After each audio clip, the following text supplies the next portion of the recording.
Hi, Josh Wojciechowski here with the Culinary Guide for Men. Today we'll be making a fresh tomato salsa, otherwise known as Pico de Gallo. And um, before we get started, the first thing you want to do is get your mise en place together. That basically means everything you need to make the recipe. So you need 4 to 5 ripe plum tomatoes. You need 3 scallions or green onions. You need 1 jalapeno pepper, 2 cloves of garlic, 1 red onion, several fresh limes, a bunch of cilantro, salt and pepper, and some kind of chili powder. In this case we have ancho chili powder. So the first step is to take the plum tomatoes and you need to cut them into small dice. So the first step is to cut the plum tomato in half, cut it in half again, and you're going to take the seeds out like this. And then you're going to cut it into small dice, like so.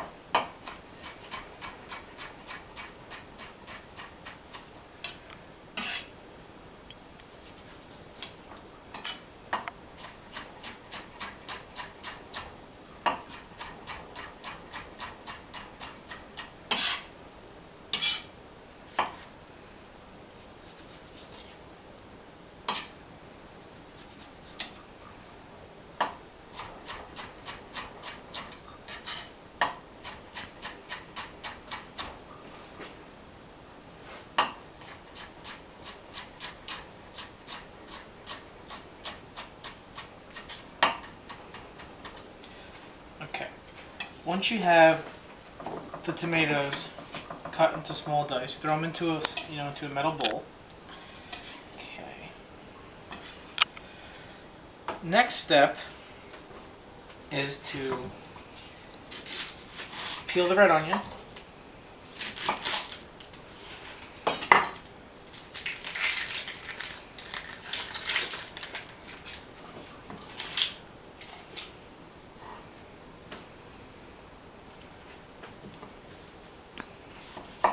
Cut it in half again.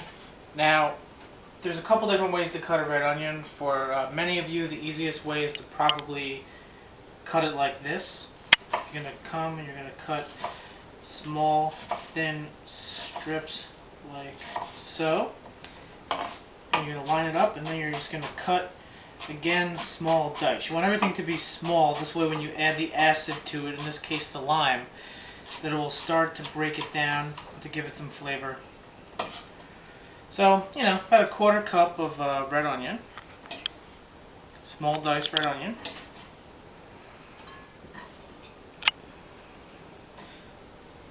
Now, of course, there's also another way to dice a red onion as well, and this is a way that we often learn in culinary school, which is to do it like so.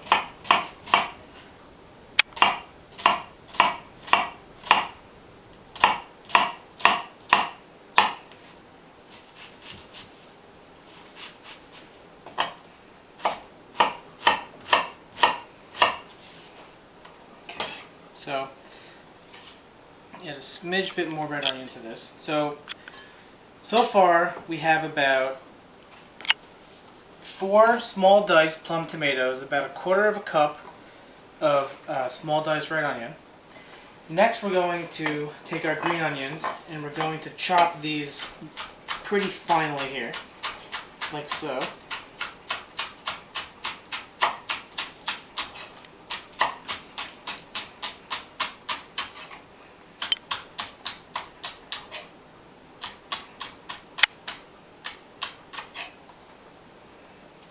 Going to add them to our mixture.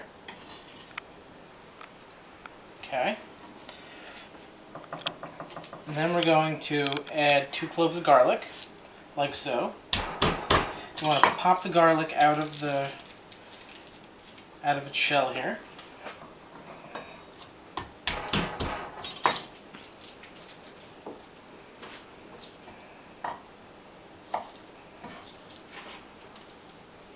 And then we're going to mince the garlic.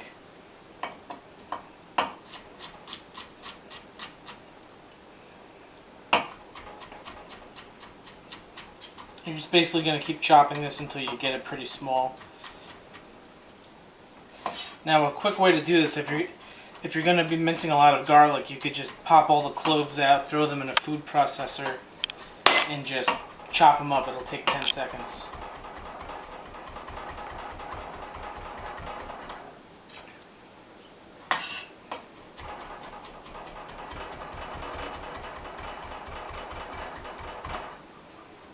Okay, there we go. Minced garlic. Okay. Now we have the jalapeno pepper. Now, depending on how spicy you want this to be, you can either use a whole, a half, quarter. I'm going to use a half a jalapeno pepper. I don't actually like it that spicy. So, what you want to do is you want to take the seeds and the veins here is actually where a lot of the heat is, and you want to take that out. I'm going to pop this out. Now, something to remember, whenever you're chopping chili peppers, you don't want to now go and rub your eyes, because your eyes will start watering and it'll start to hurt a lot, because that's where all of the spice is. So if you now go like this and touch your eyes, you're going to be in for a world of pain. Okay, so we're going to very finely mince this jalapeno pepper here.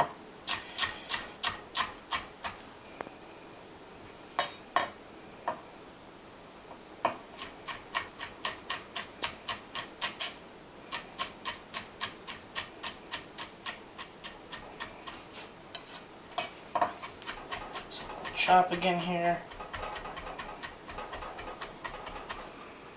Okay. Throw in our jalapeno pepper now. Okay. And then we're going to take about a tablespoon of extra virgin olive oil, like so.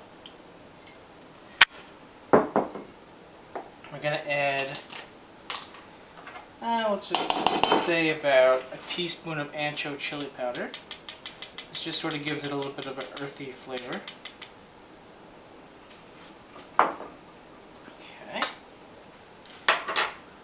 And then we're going to take 2 limes, possibly 3, depending on how you want to have the seasoning. In order to release the juice, you want to roll it back and forth like this on the cutting board. This will make it easier when you're going to get the juice out.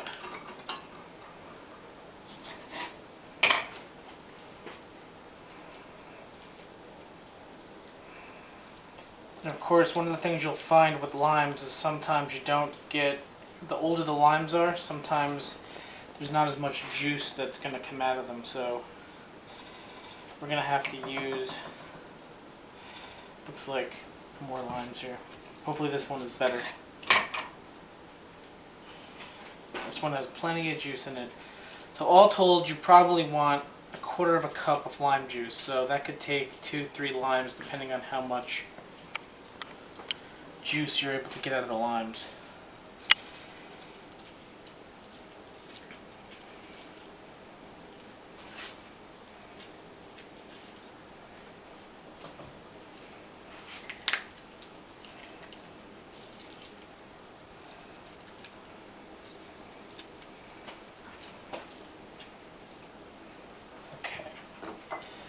A couple grinds of fresh pepper.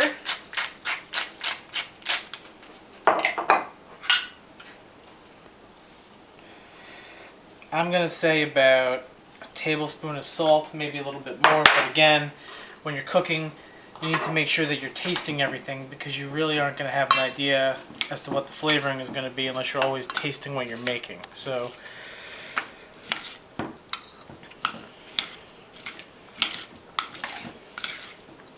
the thing when you're making salsa is that this is going to take about 30 minutes to an hour for the flavors to come together. So really, you know, if you're going to want to put this in the fridge or leave it at room temperature, let all the juices come together.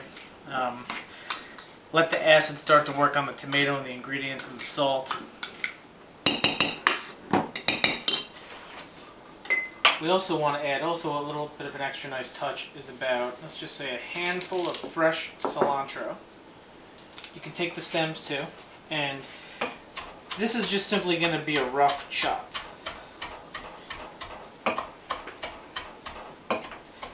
Now, if you choose to add the cilantro, you're not going to get as much longevity out of the salsa. You're only really going to get a day. So if you want this to last longer than a day, don't add the cilantro. Maybe add it the day you're going to serve it. But it adds a nice freshness to it. It's going to liven it up a little bit.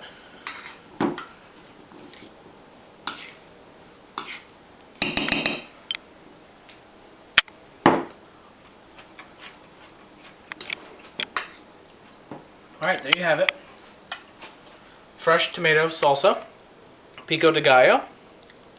This can be used for a garnish to quesadillas, a garnish to fresh fish. You could put this inside a nice breakfast burrito.